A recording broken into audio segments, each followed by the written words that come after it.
So welcome students in this video.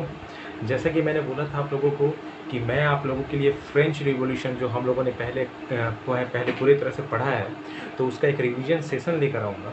तो जैसा थोड़ा सा मुझे समय लग गया, तो उसके लिए सब लोगों से मैं माफ़ी मांगना चाहता हूँ। बट ये जो सेशन है आप लोगों के लिए बहुत इंपॉर्टेंट है, क्योंकि इसमें फ्रेंच रिवॉल्यूशन में मुझे बहुत बच्चों ने बोला कि सर फ्रेंच रिवॉल्यूशन को मुझे एक बार रिवाइज़ करवाइए। तो देखिए, इस फ्रेंच रिवॉल्यूशन में हम लोग सब कुछ नहीं पढ़ेंगे। ये भी वीडियो जो है पार्ट वाइज में ही आपको आएगा, बट ये जो है आपको बहुत सारा पूरा फ्रेंच रिवॉल्यूशन आपको नहीं बताया जाएगा। यहाँ पर जो इंपॉर्टेंट की वर्ड्स हैं, जहाँ पर की क्वेश्चंस आएंगे, उस चीज़ के बारे में जिक्र किया जाएगा, और जो भी इंपॉर्टेंट पहलू है उस पर हम लोग यहाँ डिस्कशन करेंगे। तो जो लोग इस सेशन को देखे नहीं हैं या उन लोगों को ऐसा लगता है कि मुझे थोड़ा सा इंपॉर्टेंट टॉपिक्स को कवर करना है, समय कम है, तो वो इस वीडियो को देखकर पूरी तरह से तैयारी कर सकते हैं। तो आइए हम लोग यहाँ पे देखते हैं कि फ्रेंच रिवॉल्यूशन जो है, ये बेसिकली हमारा जो टॉपिक है, ये rise of nationalism in Europe है। ये देखिए सिंपल सा चीज़ है, जो राष्ट्रवाद है। राष्ट्रवाद मतलब क्या हुआ? नेशनलिज्म का मतलब होता क्या है? मतलब love and affection towards our country, है ना।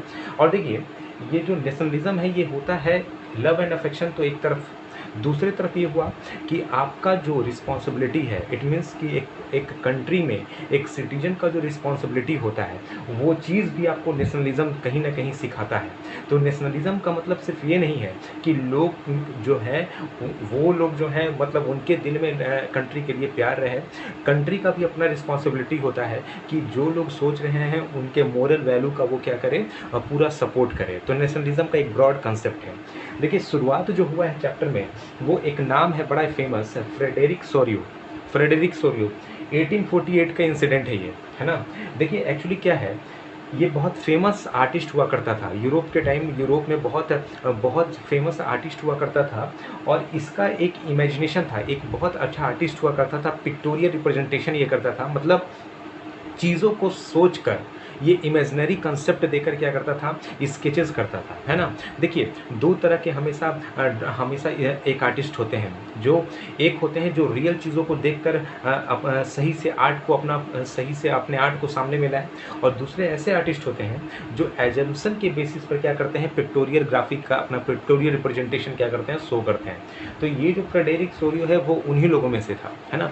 मतलब रियलिटी में कुछ हो नहीं रहा है, लेकिन एजम्पशन पे इसने एक पिक्चर बनाया। वो पिक्चर आपके एनसीईआरटी बुक में है, तो उसको हम लोग थोड़ा सा शॉर्ट में यहाँ पे देखते हैं। देखिए, इस पिक्चर जो इसने बनाया, उसका खास बात क्या था।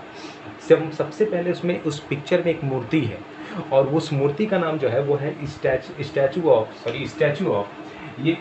ऑफ लिबर्टी, है ना। जिसको हम लोग वहाँ पर एक सिम्बलाइजेशन मांग रहे हैं किस चीज़ का, एक हम देवी मांग रहे हैं, एक देवी को हम समझ रहे हैं। मतलब वो जो है मूर्ति, वो एक देवी है ना। आपको पता है कि हमारे कंट्री में भारत माता, वो भी एक देवी है, और कहीं ना कहीं एक फ्रीडम का सिम्बलाइजेशन है। तो उनके कंट्री में भी उनकी वो देवी है, जो कहीं ना कहीं एक लिबर्टी का साइन है। That's why that's called as the Statue of Liberty. अब इसके पास यहाँ है क्या, इस स्टैचू ऑफ लिबर्टी के दोनों हाथों में, एक हाथ में एक जलता हुआ मशाल है ना, एक जलता हुआ मशाल है, और दूसरे हाथ में क्या है, चार्टर एक्ट है। चार्टर एक्ट का मतलब क्या हुआ, जैसे अपने यहाँ क्या होता है, संविधान होता है, कॉन्स्टिट्यूशन होता है। तो उनके यहाँ उनका संविधान, उनका पूरे तरह से कॉन्स्टिट्यूशन ऑफिशियली बना नहीं था, लेकिन उनके लिए चार्टर वो माना जाता था। तो ये जो टॉर्च ऑफ एनलाइटमेंट है, ये किस बात का सिम्बलाइजेशन है, ये इस बात का सिम्बलाइजेशन है कि लोग जो पहले से भटके हुए हैं कंट्री में, अब इस जलते हुए मसाल की तरफ कहीं ना कहीं उनको पॉजिटिव अप्रोच मिल रहा है। कहीं ना कहीं उनको एक आशा की किरण जो बोलते हैं, वो चीज़ उनको सामने में दिख रहा है। क्यों, किस चीज़ के लिए आशा का किरण, इन दिस व्हाट सेंस, मतलब पहले जो थे वो पूरी तरह से डिक्टेटरशिप रूल में रहते थे, है ना, मिलिट्रियल रूल में रहते थे। अब जो होते थे ना तानाशाह, वो तानाशाह उन पर राज करते थे। लेकिन अब जब ये देवी आई है, तो लोग इस मशाल को देख के कहीं ना कहीं एक उम्मीद जो है उन लोगों में स्टार्ट अराउज हुआ है। तो इसलिए यहाँ पर ये टॉर्च ऑफ एनलाइटमेंट है। दूसरा चीज़ है, देखिए वहाँ पर क्या था, ये जो यहाँ पर जो स्टैचू ऑफ लिबर्टी है, वहाँ पे बहुत लोग जो है बहुत दूर से चलते आ रहे हैं। अब कौन है वो लोग? वो लोग मेल है, वो लोग फीमेल हैं, मेन वीमेन सब हैं, बच्चे हैं, बूढ़े हैं। अब देखिए, कुछ लोग जो हैं वो अमेरिका से आ रहे हैं, कुछ लोग जो है स्विट्ज़रलैंड से आ रहे हैं, कुछ लोग फ्रांस से आ रहे हैं, कुछ लोग जर्मनी से आ रहे हैं, और इसके साथ साथ पोलैंड से, यूरोप के अलग अलग पार्ट से, सारे कंट्री, सारे स्टेट्स, नेशन स्टेट्स, सारे कंट्री से सारे लोग वहाँ आ रहे हैं। लेकिन इस मूर्ति के पास पहुँचने वाला सबसे पहला कंट्री कौन है? ये है अमेरिका। इसके जस्ट बाद कौन आता है? ये आता है स्विट्ज़रलैंड। इसके जस्ट बाद कौन आता है? फ्रांस। और इसके जस्ट बाद जर्मनी। देखिए सीक्वेंस बहुत इंपॉर्टेंट है, एग्जाम में आप लोगों के लिए सीक्वेंस पूछा जा सकता है, तो ये इधर का उधर कर देगा तो आप गड़बड़ हो जाइएगा, तो थोड़ा इस सीक्वेंस को याद कर लेना है ना। अब देखिए क्या है कि ये जो कंट्री के लोग हैं, इस कंट्री के लोग जो हैं आ रहे हैं, तो हम ये कैसे पता करेंगे कि ये लोग अमीर हैं या गरीब हैं? उनका कपड़ा, उनका उनका उनका उनका ड्रेसिंग सेंस, कहीं ना कहीं उनका पहनावा और ओढ़ावा जो होता है वो उनके उनके इकोनॉमिक कंडीशन को बतला रहा है कि वो किस तरह के लोग हैं, किस कंट्री से वो लोग आ रहे हैं, है ना। तो यानी इकोनॉमिक कंडीशन भी जो है वो आपको शो हो रहा है। तो फाइनल मकसद क्या है? फाइनल मकसद है कि ये जो सारे लोग हैं, ये इस लिबर्टी जो है ना, स्टैचू ऑफ लिबर्टी, इस मूर्ति के पास वो आना चाहते हैं, क्योंकि इसी मूर्ति के पास उनका जो उम्मीद है वो उम्मीद यहीं पर है। किस चीज़ का उम्मीद? एक तो यहाँ जलता हुआ मशाल, यानी कि एक आशा का किरण, एक पॉजिटिव, यहाँ पे लगता है कि कुछ भी यहाँ पर पॉजिटिव चीज़ है तो हमारे कंट्री के लिए, तो हमको वो मिल सकता है। और दूसरा चीज़ क्या है? इन लोगों के लिए एक एक्ट है, उस एक्ट में अब बहुत सारा चीज़ लिखा हुआ है कि अब तानाशाह से आप पूरी तरह से मुक्त हो गए हैं। तो ये सारा चीज़ जो है एक एजम्पशन है ना, ये रियलिटी में नहीं हो रहा है, ये एजम्पशन है। क्यों? क्योंकि वो पिक्चर जो है वो बनाया गया है किसने, वो किसके द्वारा बनाया गया है? फ्रेडरिक सोरियो के द्वारा। और ये फ्रेडरिक सोरियो जो है ये रियल चीज़ को नहीं बनाता है, ये एक ऐसा आर्टिस्ट है जो इमेजिन करके, दूसरी दुनिया की चीज़ों को इमेजिन करके, वो फ्यूचर का चीज़ इमेजिन करके वो क्या करता है? प्रेजेंट में वो चीज़ बनाता है। एग्जाम्पल लेते हैं, अगर आपको बोला जाएगा कि आप एक स्केच बनाइए, आपकी ड्राइंग क्लासेज है, आप एक स्केच बनाइए, और स्केचेस में आप क्या करिएगा कि वो पहाड़ होगा, झरना होगा, उसके बीच में वहाँ पर बहुत सारा नेचुरल ब्यूटी, सीनरीज होगा, तो क्या आपके सामने वो सही कंडीशन है?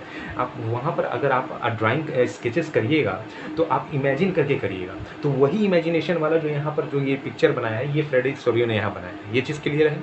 इसके बाद यहाँ इस तरह का जो पिक्चराइजेशन है इसको यूटोपियन कहते हैं। यूटोपियन जो होता है, देखिए यूटोपियन है ना, इस यूटोपियन का मतलब क्या होता है? इमेजिनरी दुनिया, ख्वाबों ख्यालों का दुनिया। रियलिटी यहाँ कुछ नहीं है, लेकिन ख्वाब और ख्याल इस तरह का है कि इस एजम्पशन पर यहाँ पे सब कुछ चल रहा है ना। दूसरा चीज़ है एब्सोल्यूटिस्ट इंस्टीट्यूशन। ये एक ऐसा इंस्टीट्यूशन है जो पहले जो यहाँ के तानाशाह होते थे, कहाँ के तानाशाह, ये सब कंट्री में जो तानाशाह डिक्टेटरशिप रूल करने वाले जो राजा महाराजा होते थे, कोई भी इंस्टीट्यूशन जो होता था एब्सोल्यूटिस्ट होता था। जैसे एजुकेशन है, कोई बिजनेस वाला है, तो सारे को वो अपने पावर में रखते थे, है ना, क्योंकि उनका राज्य था, उनका सारा पावर था, तो वो सारे पावर को अपने पास रखते थे। अगर ये बात नहीं मानेगा तो इसको वो बेकार कर देंगे, उसको वो ख़त्म कर देंगे। लेकिन अब लोग यहाँ पर यूनाइट हो गए, सब लोग मिल गए, और मिलने से इसका पावर क्या हो गया? अब कम गया। तो अब ये जो एब्सोल्यूटिस्ट इंस्टीट्यूशन था, ये सब आप पिक्चर में देखिएगा कि वो ज़मीन पर पड़ा हुआ है, वो एकदम मलबे के ढेर की तरह, मतलब एकदम कूड़े कचड़े की तरह वहाँ पर वो फेंका हुआ है ना। इसका मतलब ये मत समझिए कि इसको तोड़ दिया गया है ना, तोड़ा नहीं गया, इसका लोगों ने वैल्यू करना छोड़ दिया। तो वैल्यू नहीं करिएगा तो वो कहाँ पर आ जाएगा? आसमान से तो सीधा गिर के ज़मीन पे आ जाएगा। तो इस चीज़ से समझना है। इसके बाद देखिए एक यहाँ पर इंपॉर्टेंट है political change during the French revolution. मतलब फ्रेंच रिवॉल्यूशन के टाइम में पॉलिटिकल चेंज क्या क्या हुआ। एक सोशल चेंज है और एक पॉलिटिकल चेंज है। सोशल चेंज में हम लोग आगे बात करेंगे। पॉलिटिकल चेंज जो है, पॉलिटिकल चेंज में क्या होता है, मतलब इस फ्रेंच रिवॉल्यूशन का कारण क्या है, ये फ्रेंच रिवॉल्यूशन का मकसद क्या रहा, और इस मकसद में पॉलिटिकल चीज़ क्या क्या जुड़ा हुआ था। अब देखिए ये जो था फ्रेंच रिवॉल्यूशन, पॉलिटिकल की बात किया जाए तो ये मोनार्कियल सिस्टम था। मतलब जहाँ पर राजनीति है उस राजनीति में राजा एक है, सारे लोग अब उसी का बात मानेंगे, कोई वोटिंग नहीं होगा, कोई इलेक्शन नहीं होगा, अब राजा जो चाहेगा वही काम करेगा। तो ऐसे तरह के गवर्नमेंट को बोलते हैं मोनार्कियल फॉर्म ऑफ गवर्नमेंट, जिसको मोनार्कियल सिस्टम बोलते हैं। तो इस सिस्टम में लोग तो बहुत परेशान हैं, लोगों को आज़ादी नहीं है, ना बोलने का, ना सोचने का, ना समझने का। जो बात है भाई राजा बोलेगा, राजा समझेगा। तो अब लोग तो बहुत ज़्यादा तनाव में हैं, लोग तो बहुत ज़्यादा प्रेशर फील करेंगे। तो कहीं ना कहीं ये भी एक बहुत बड़ा प्रॉब्लम रहा। किस चीज़ के लिए? फ्रेंच रिवॉल्यूशन के लिए। दूसरा चीज़, ये जो मोनार्कियल सिस्टम था, ये धीरे धीरे, देखिए एक लिमिट तक आप किसी चीज़ को बर्दाश्त करिएगा, है ना। देखिए सिंपल सा चीज़ है, आपको पता होगा 1857 का रिवॉल्ट क्या हुआ था। इंडिया जो था बुरे तरह से हार गया। लेकिन अगर इंडिया को अगर बोला जाए कि किसी चीज़ में जीत मिला तो वो था उसका साइकोलॉजी। मतलब अंग्रेज जो था, कभी अंग्रेज को ये नहीं लगा कि इंडिया जो जिसको वो लोग नौकर की तरह ट्रीट कर रहे हैं, वो कभी भी इंडिया उनके खिलाफ जाएगा। लेकिन इंडिया उनके खिलाफ गया और बहुत अच्छे तरह से उनके खिलाफ गया। तो ये सोच, ये एक तरह का एजम्पशन ही उनके लिए सबसे बड़ा एक हार है ना। तो इस तरह का फीलिंग्स हुआ। तो देखिए, अगर आप कितना भी, अगर कोई अगर डिक्टेटर है, अगर कोई किसी अगर डिक्टेटरशिप रूल में किसी वहाँ के लोगों को, वहाँ की जनता को अगर तबाह कर रहे हैं, तो एक लिमिट तक आप तबाह करिएगा। लेकिन एक समय ऐसा आएगा कि वो जो है ना, वो घड़ा जो है वो एकदम क्रॉस कर जाएगा। इससे क्या होगा, वहाँ के लोग जो होंगे ना, वो सोचेंगे वैसे भी तो हमको मरना ही है, और ऐसे भी हम रिवोल्ट करते हैं तो हम मरेंगे ही, लेकिन हम रिवोल्ट करके ही मरेंगे। तो ये वाला कंसेप्ट आया। तो इससे क्या हुआ, ये मोनार्कियल सिस्टम धीरे धीरे ट्रांसफॉर्म करते गया, मतलब बदलते गया। किसके तरफ, नेशन स्टेट।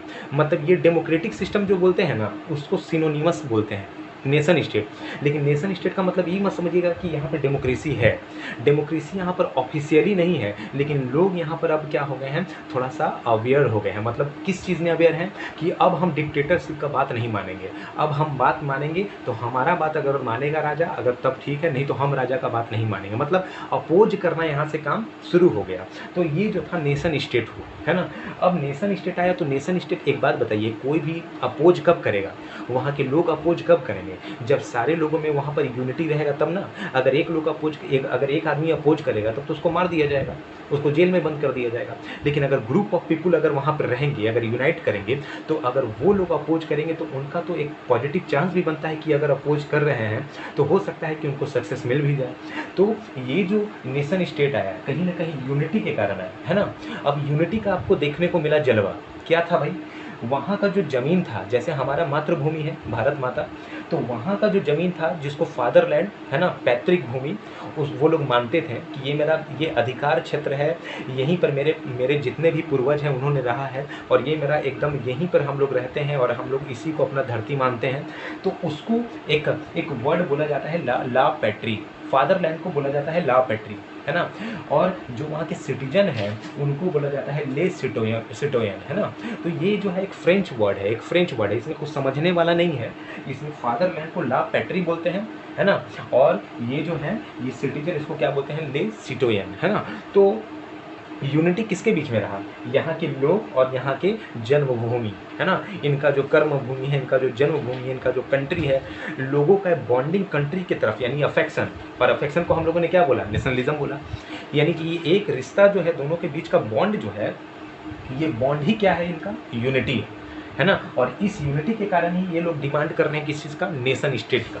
और ये लड़ाई शुरू है बस इसी के लिए, ये सारा लड़ाई इसी का है, सारा पंगा इसी का है कि नेशन स्टेट चाहिए अपने को। अब देखो क्या है कि अब जब यूनिटी है तो यहाँ पर एक चीज़ का और भी मांग है, राइट जो है वो इक्वली होना चाहिए। मतलब कि सारे लोगों को बराबर का राइट होना चाहिए। ऐसा नहीं कि वहाँ पर अगर अमीर है, इकोनॉमिक अगर बहुत ज़्यादा अगर किसी के पास है तो वो वहाँ पर रूल करेगा, उसका बात माना जाएगा, बाकी का नहीं माना जाएगा।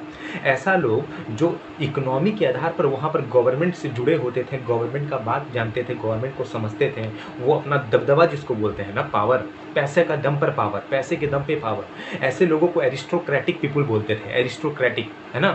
तो ऐसे लोग जो थे, इन लोगों का बहुत बड़ा प्रॉब्लम था। अगर ऐसे लोग रहेंगे तो कंट्री में तो यूनिटी कभी नहीं आएगा। तो यहाँ पर डिमांड किया गया कि यूनिटी जो है, यूनिटी के अकॉर्डिंग यहाँ पर राइट भी इक्वल होना चाहिए। अब इक्वल राइट है तो देखिए अब धीरे धीरे क्या हुआ, वहाँ पर उस कंट्री का धीरे धीरे एक अपना ट्राई कलर फ्लैग भी आ गया। यानी कि अब पहले तो ये फ्लैग नहीं होता था, लेकिन अब ये सारा जो रिवोल्ट हो रहा है, चेंजिंग हो रहा है, अब वहाँ के तानाशाह को डर लगने लगा कि अगर हम लोग इनकी बात को नहीं मानेंगे तब तो पता चला कि पूरा चढ़ाई कर देंगे, और हम तो कुछ कर भी नहीं सकते हैं क्योंकि उनका यूनिटी बहुत ज़्यादा है। तो अब वहाँ पर फ्रेंच ट्राई कलर फ्लैग, मतलब उनका झंडा अपना, फ्रांस का अपना आने लगा। इसके बाद उतना ही नहीं, वहाँ पर स्टेट्स जनरल जो थे, इनको वहाँ पर नियुक्त किया गया, अपॉइंट किया गया। और ये स्टेट जनरल कौन थे, वहाँ नेशनल असेंबली में वो रहते थे। जैसे अपने यहाँ क्या है, अपने यहाँ पार्लियामेंट है, तो वहाँ पर जो है वहाँ के हेड हैं, स्पीकर्स हैं, है ना। तो वहाँ पे जो सदन में जो करने वाले हैं वहाँ के जो हेड हैं। अब देखिए वहाँ तो कॉन्स्टिट्यूशन था नहीं, तो वहाँ पर काम जो था नेशनल असेंबली का ही था। तो इस नेशनल असेंबली में जो हेड होता था वो कौन था? States general. इस स्टेट्स जनरल के अंदर बहुत छोटे मोटे जो लोग ऑफिशियल होते थे वो लोग थे। और इतना ही नहीं, इसके बाद जैसे जैसे आगे बढ़ा वहाँ पर न्यू ओथ आए। ओथ का मतलब होता है शपथ ग्रहण, है ना। आपको पता है कि जब जब हमारे माननीय प्रधानमंत्री नरेंद्र मोदी जी जब प्रधानमंत्री बनते हैं तो उनके कैबिनेट में भी बहुत सारे लोग शपथ ग्रहण करते हैं, है ना। तो शपथ ग्रहण जो होता है कैबिनेट में होता है लोगों का, ऑफिशियल्स का, उनके चीफ के साथ। तो ये जो है इनके चीफ थे और इनके साथ जो ओथ लिया गया बहुत सारे लोग ऑफिशियल एडमिनिस्ट्रेटिव लोग थे जिन्होंने ओथ लिया, है ना। इसके साथ वहाँ पर न्यू हिम्स, यानी कि आपको पता है कि हिम्स जो होता है संगीत के फॉर्म में होता है, पेट्रियोटिक थीम होता है। तो ये भी धीरे धीरे वहाँ पर कल्चर आने लगा। तो ये जो है बेसिकली हमारा पॉलिटिकल चेंज है किस चीज़ में? फ्रेंच रिवॉल्यूशन के टाइम में। इसके बाद हम लोग देखेंगे क्या? हमारा सोशल चेंज, और उसके बाद फिर हम लोग आगे बढ़ेंगे। तो होप कि ये वाला पोर्शन तो समझ में आया होगा आप लोगों को। So move to the next. तो students now continue to this session and this slides. देखिए यहाँ पर जब हम लोग पॉलिटिकल चेंज के बारे में बात किए तो अब हमारे पास क्या है? Social change. क्वेश्चन यहाँ से भी आ सकता है कि पॉलिटिकल चेंज क्या है और सोशल चेंजेस क्या था। तो फ्रेंच रिवॉल्यूशन से पॉलिटिकल चेंज हमने लास्ट वाली स्लाइड में देखा है, उसके बाद हम लोग अगले स्लाइड में हैं। तो हमारा जो है ये है सोशल चेंज। देखिए सोशल चेंज में क्या हुआ कि समाज के लिए, मतलब ये तो पहले तो हमने पढ़ा कि राजनीति में, मतलब पॉलिटिकल कल्चर में क्या क्या चीज़ हुआ और इसके कारण से रिवॉल्यूशन आगे प्रोसीड किया, है ना। अब ये हुआ इसमें सोसाइटी का क्या इम्पैक्शन था, है ना, क्या उस पर रिजल्ट रहा, आउटकम क्या था। तो देखिए सोसाइटी में प्रॉब्लम क्या था पता है? वहाँ पर एडमिनिस्ट्रेटिव सिस्टम सेंट्रलाइज नहीं था। तो ये जो है वो हुआ बाद में इसको सेंट्रलाइज किया गया। जैसे क्या था पहले क्या था कि ये एरिया है, इस एरिया में अगर अलग अलग राजा आता है तो ये एरिया में हर राजा अपने तरह से रूल को चलाता है। आप सोचिए कि आप बिहार में हैं तो हमारे यहाँ पर जो सीएम है वो सीएम है, अगर सपोज कि हर डिस्ट्रिक्ट का बिहार में सीएम अगर अलग होता, इमेजिन करिए एक एग्जांपल, तो कितना टफ होता रूल करने में, पूरे बिहार को रूल करने में कितना टफ होता। कोई आता तो कोई अपनी तरह से चलाता शासन को, कोई दूसरे अपनी तरह से चलाता, तो इससे फ्लेक्सिबिलिटी बनता नहीं बनता। ज़्यादा शासन का होना, ज़्यादा लोग अगर वहाँ पर राजा होते हैं, ज़्यादा लोग अगर वहाँ पर हेड होते हैं तो इससे सिस्टम अच्छा नहीं बल्कि और ख़राब हो जाता है, क्योंकि इसमें इतना रूल्स और रेगुलेशंस बनता है, नियम बनता है जो पॉलिटिकल कल्चर के लिए बहुत ही ज़्यादा खतरनाक है ना। अब देखिए तो ये प्रॉब्लम को भी सॉल्व किया गया सोशल चेंजेस में, यानी कुछ अच्छा चेंज भी, और रिवॉल्यूशन का एक आउटकम है कि इस रिवॉल्यूशन के वजह इसका नतीजा क्या हुआ, सोसाइटी पर भी पड़ा। तो क्या पड़ा? यहाँ पे सिस्टम जो पहले अलग अलग था राजा के हाथों में, तो वो सिस्टम यहाँ पर एक हो गया। दूसरा चीज़ क्या हुआ? कस्टम ड्यूटी एबलिश्ड, है ना, जो इंटरनल था। देखिए क्या था कस्टम ड्यूटी का मतलब क्या होता है? सीमा शुल्क, है ना। अगर देखिए अगर आप एक रीजन में, ठीक है, एक रीजन में दो एरिया है, ध्यान से सुनिएगा। ये हमारा सपोज क्या है, इस रीजन को हम लोग यहीं पे मान लेते हैं, है ना, सिंपल सी चीज़ है। ये हमारा क्या है? ये हमारा है पटना, है ना, और ये हमारा है रांची, ठीक है। तो देखिए क्या है बात कि कोई भी सामान, कोई भी व्यापारी, इमेजिन कर लीजिए अपने आप को रख लीजिए यूरोप में, और यूरोप है लेकिन वहाँ पर सिटी को पटना डाल दीजिए और रांची डाल दीजिए। तो सोचिए कोई भी अगर वहाँ पर अगर बिजनेसमैन है, तो अगर व्यापारी है, तो वो अगर एक स्टेट से दूसरे स्टेट्स में जाना चाह रहा है तो इसको वहाँ सीमा शुल्क देना पड़ेगा, क्योंकि वो सामान लेकर दूसरे स्टेट में जा रहा है। चलिए ये बात तय है, ये तो अपने यहाँ भी है, ये चीज़ तो अपने यहाँ भी था। अब प्रॉब्लम क्या है? अगर कोई इसी एरिया में अगर चाहेगा कि इस एरिया में यहाँ से यहाँ सामान ले जाना, तो इसको टैक्स लगना चाहिए? एकदम नहीं लगना चाहिए। आप ही सोचिए कि आप अपने एरिया, आप पटना में हैं, आप घर से सामान उठा कर लेके जा रहे हैं, आप अपने दानापुर में, आप हैं दिल्ली में, आप दिल्ली के कोई एरिया से उठा कर जा रहे हैं आप कहीं आप दूसरे एरिया में, तो क्या टैक्स लगना चाहिए वहाँ पर? नहीं लगना चाहिए। एक रीज़न के अंदर टैक्स लगना तो एकदम बेकार बात है, इससे तो बहुत ज़्यादा प्रॉब्लम होगा। तो ये जो प्रॉब्लम था ये काफ़ी ज़्यादा उस समय था, जिसमें जो लोकल मर्चेंट्स थे, जो मिडिल क्लास लोग थे, ये काफ़ी ज़्यादा प्रॉब्लम को फेस कर रहे थे। तो ये जो चीज़ है इसको ख़त्म किया गया यहाँ पर सोशल चेंजेस में, क्योंकि सोशल चेंजेस इसलिए क्योंकि सामाजिक तौर पर सोसाइटी के लेवल पर ये बहुत ज़्यादा सोसाइटी के जो लोग थे उनको वो इकोनॉमिकली डैमेज कर रहा था, है ना, क्योंकि आमदनी हो नहीं रही थी। और टैक्स उतना देना पड़ रहा था। तो ये चीज़ था। और बिना आप जगह को एक जगह से दूसरे जगह जाए हुए आप बिजनेस नहीं कर सकते हैं, तो सारा लाचारी है यहाँ पर, है ना, सारा प्रॉब्लम है। तो ये जो था इस सिस्टम को क्या किया गया, ख़त्म किया गया। आगे बढ़ते हैं, uniform system of weight and measures. Weight and measures का मतलब क्या होता है, सिंपल सा चीज़ समझिए, इसको भी क्या किया गया, एक किया गया। यूनिफॉर्म का मतलब क्या किया गया, एक समान, है ना। यूनिफॉर्म वेलोसिटी, यूनिफॉर्म आपको पता होगा, यूनिफॉर्म वेलोसिटी जो equal distance equal interval of time पर वो कैरी करता है। तो यानी कि यूनिफॉर्म सिस्टम जो है इसमें होता ये था, आप एक बात करिए, आप जिस एरिया में हैं, है ना, सपोज हम लोग यहाँ पर किसी जगह पे हैं, तो हमारे लिए 1 केजी के बराबर क्या होता है, 1000 ग्राम होता है। 1 केजी में 1000 ग्राम होते हैं, है ना। अब ये तो पूरा यूनिफॉर्म है, ये तो पूरे इंडिया में ये सब चीज़ बराबर है कि 1 केजी का वैल्यू जो होगा 1000 ग्राम के बराबर होगा।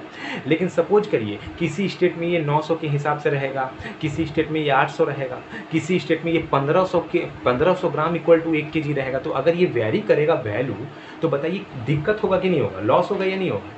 तो इस लॉस को अगर निपटना है तो इसको क्या करना पड़ेगा, यूनिफॉर्म करना पड़ेगा।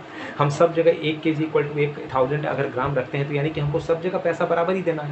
अब ऐसा नहीं किसी को लॉस होगा किसी को घाटा होगा, वरना यहाँ क्या होगा, किसी एरिया में अगर उसका 1 केजी के बराबर अगर 500 ग्राम अगर हो जाता है तो उसको तो प्रॉफिट हो जाएगा, उसको तो लॉस हो जाएगा। तो ऐसा सर्कमस्टांसेस से निपटने के लिए वहाँ पर सिस्टम को यूनिफॉर्म किया गया वेट एंड मेजर्स में। दूसरा चीज़, फ्रेंच को as a language, as a common language use किया गया। मतलब common language, not an official language. Official तब आता है जब कॉन्स्टिट्यूशन बनता है, तब कॉन्स्टिट्यूशन के अकॉर्डिंग ऑफिशियल होता है ना, तब उसको बोलते हैं कंट्री का नेशनल लैंग्वेज। लेकिन ये अभी नेशनल नहीं था, इसको लोग आपस में मिलकर क्या कर रहे हैं, मेजॉरिटी के आधार पर इसको अपना लैंग्वेज घोषित कर रहे हैं। क्योंकि ये बोल रहे हैं कि कोई राजा कहीं से आ जाता है तो अपना भाषा बोलने लगता है, वहाँ के लोग को वो भाषा बुलवाने लगता है, वहाँ पर वो भाषा का प्रचार करने लगता है। तो ये चीज़ तो गलत है। ओरिजिनल जो कंट्री का जो भाषा है उसको तो छोड़ना नहीं है ना। तो इस चीज़ को भी वहाँ पर लागू किया गया, यानी कि अब फ्रेंच को वहाँ पर कॉमन लैंग्वेज दे दिया गया, डिक्लेयर किया गया। इसके बाद वहाँ पर एक फॉर्म किया गया, क्या, जैकोबिन क्लब। जैकोबिन क्लब जो था ना, ये एक रिवोल्यूशनरी ग्रुप था। मतलब क्लब होता है, एक समूह होता है ना। तो ये जैकोबिन क्लब एक नाम था। इस क्लब में क्या था कि लोग जो थे आपस में मिलते थे, और कोई भी लोग अगर भूल जाते हैं कि उनका काम क्या है, वो उनका मकसद क्या है, तो इस क्लब के मेंबर में जो साथ उठना बैठना होता था, तो सारे लोगों को ये याद रहता था कि हमारा गोल ये है कि हम लोग को ट्रांसफॉर्म करना है। कहाँ से हम लोगों को ट्रांसफॉर्म करना है, कहाँ से हम लोगों को मोनार्कियल सिस्टम से ट्रांसफॉर्म करके जाना है, कहाँ पर, नेशन स्टेट की तरफ, है ना। जैसे आप अगर पढ़ाई करते हैं तो आप के पास 2 ऑप्शन है, या तो घर पर पढ़ाई कर लीजिए, या दूसरा चीज़ है किसी इंस्टीट्यूट से आप जुड़े हुए रहिए, किसी क्लासेस से जुड़े हुए रहिए। तो क्लासेस से जुड़ने में आपको फ़ायदा क्या है कि आप वहाँ पे जाइएगा तो आपको एक कॉम्पिटिटिव माहौल मिलेगा, वहाँ पे पढ़ने वाले बच्चे मिलेंगे, तो आपका एक माइंड सेटअप बन जाएगा। लेकिन वही चीज़ घर में आपको नहीं मिलेगा। तो एक माइंड सेटअप करने के लिए आप लोग क्लास में जा रहे हैं, तो सेम चीज़ यहाँ पर भी है। इन लोगों को मेंटली घर में अगर रहते हैं तो ये चीज़ कभी कभी भूल जाते हैं, लेकिन अपने आप को ये सेंट्रलाइज करने के लिए इस क्लब से वो लोग जुड़े हुए रहते हैं, है ना। तो ये चीज़ था जैकोबिन क्लब। इसके बाद देखिए, इटली, हॉलैंड, बेल्जियम, स्विट्जरलैंड, पूरे जगह पे ये सब जो आपको देखने को मिला, ये रिफॉर्म्स आपको देखने को मिला। इसके अगल बगल के जितने भी इलाके थे, वहाँ पर नेशन स्टेट्स जो बनने की तरफ मूव कर रहे थे, वहाँ सारा चीज़ आपको देखने को मिला। लेकिन इस बीच में वहाँ पर एक सबसे बड़ा रोल मॉडल जो यूरोप के इतिहास में आता है, वो आता है नेपोलियन जो नाम है, ये बड़ा खतरनाक नाम भी है और बड़ा अच्छा नाम भी है। क्योंकि नेपोलियन जैसे आता है तो इसने सारा सिस्टम को उथल पुथल करके रख दिया, है ना। मतलब जो चीज़ चेंज नहीं होने वाला था उसको इसने चेंज कर दिया। अब अगर बोला जाए नेपोलियन कैसा राजा था, अच्छा राजा था या खराब राजा था, तो इसके बारे में आप जब आगे पढ़िएगा तो ये कहा जा सकता है कि ये एकदम स्टेबल था। मतलब इसने बहुत सारे अच्छे काम भी किए और बहुत सारे काम इसने डैमेज भी किया, है ना। तो दोनों तरह का काम किया। ये तो उसी तरह का बात हुआ, ये तो वही बात हुआ कि आप किसी को मदद कर रहे हैं एक हाथ से और दूसरे हाथ से आप उससे वो सामान छीन के खा रहे हैं। या उससे सामान लेकर आप अपने लिए यूज़ कर रहे हैं, है ना? तो ये चीज़ है, यानी कि आप किसी को मदद भी कर रहे हैं और उससे आप ज़बरदस्ती मदद भी ले रहे हैं। तो ये चीज़ जो था, ये खूबी नेपोलियन में था। इसने एक अपना बहुत नियम लाया, बहुत तरह का ये फेमस नियम लाया। इसको, इसके नियम को, इसके लॉ को रिवोल्यूशनरी प्रिंसिपल के नाम से जाना जाता है। इसके बाद इसी को बोला जाता है सिविल कोड ऑफ 1804 के नाम से जाना जाता है। और इसका एक और भी नाम है जिसको बोलते हैं नेपोलियनिक कोड, है ना? ये तीनों नाम जो है ये एक ही है। इसमें नेपोलियन का जितना भी किया हुआ काम है, जितना भी किया हुआ रिफॉर्म्स है, वो सब इसमें आता है ना? तो यानी कि हमने पढ़ा क्या? हमने पढ़ा, रिवीजन के सेशन में पढ़ा फ्रेडरिक सोरियो के बारे में, हमने पढ़ा पॉलिटिकल चेंज के बारे में, हमने पढ़ा सोशल चेंजेस के बारे में। तो ये जो कॉन्सेप्ट है, इसको आप पूरे अच्छी तरह से आप लोग बार बार देखिएगा और कोशिश करिएगा कि ये कंसेप्शन यहाँ पर क्लियर हो जाए। देखिए, अगर कोई पहले का वीडियो नहीं देखा है तो वो अगर यहाँ वीडियो भी देख रहा है तो काम ईजिली हो जाएगा, क्योंकि इस वीडियो में हम सारे टॉपिक को इंक्लूड नहीं करेंगे। तो अगर 2 टॉपिक, अगर हमने 5 टॉपिक पढ़ा है तो उसमें से मैं क्या कर रहा हूँ, एलिमिनेट कर रहा हूँ कि 3 टॉपिक एलिमिनेट करके एक टॉपिक की तरफ मूव किया जाए, है ना? तो ये चीज़ है। और एक चीज़ और भी है, कोशिश करना है कि आप जो पहले का प्रीवियस वीडियो है वो जरूर देखिए और उसको देखने के बाद ये चीज़ देखिएगा तो और भी ज़्यादा आपका कंसेप्चुअल क्लियरिटी आएगा, है ना? तो ये चीज़ है। इकोनॉमिक्स का जो है मेरा वीडियो, वो एक वीडियो अभी लोड हुआ है। अभी थोड़ा सा समय का जो था वो समय मेरे साथ पास थोड़ा सा भी कम हो पा रहा है, जिस कारण से वीडियो अपलोड नहीं हो पा रहा है। सो आप इसकी चिंता ना करें कि वीडियोज़ आएगा या नहीं आएगा, वीडियोज़ रेगुलर आएगा, है ना? थोड़ा सा स्पीड अप होंगे और हम जब स्पीड होंगे तो फिर आप लोगों के लिए फिर वीडियोज़ मतलब अचानक से आएगा, है ना? और एक और भी चीज़ है कि हमारा जो यूट्यूब चैनल है, मेरे जो यूट्यूब चैनल, उसमें मैंने कम्युनिटी आइकन भी मैंने ऑन कर दिया है। उस कम्युनिटी आइकन में क्या है कि मैं नोटिफिकेशन कुछ भी होगा तो आपका यूट्यूब का जो आपका होम पेज होगा, वहाँ पर कुछ भी चीज़ आपको शो करेगा। कोई भी नोटिफिकेशन, कोई भी शेड्यूल्ड अगर हम सेट करते हैं तो आपको वो शो करेगा। तो उसको आप प्लीज़, जिस लोगों ने सब्सक्राइब नहीं किया है तो सब्सक्राइब जरूर करिएगा। लाइक कम होता है तो लाइक कम होगा तो फिर बहुत दिक्कत होगा, लाइक होना चाहिए पूरा, है ना? इसके बाद एक चीज़ और भी है कि कंसेप्शंस, किसी को भी अगर कहीं पर भी दिक्कत है तो कमेंट करके बताएगा। अगर वीडियो अच्छा रहे तो कमेंट जरूर करना है, कमेंट में कंजूसी नहीं होना चाहिए, है ना? सो आज के लिए इतना ही, मिलते हैं हम लोग अगले वीडियो में। Thanks for watching this video, subscribe the GS valley channel.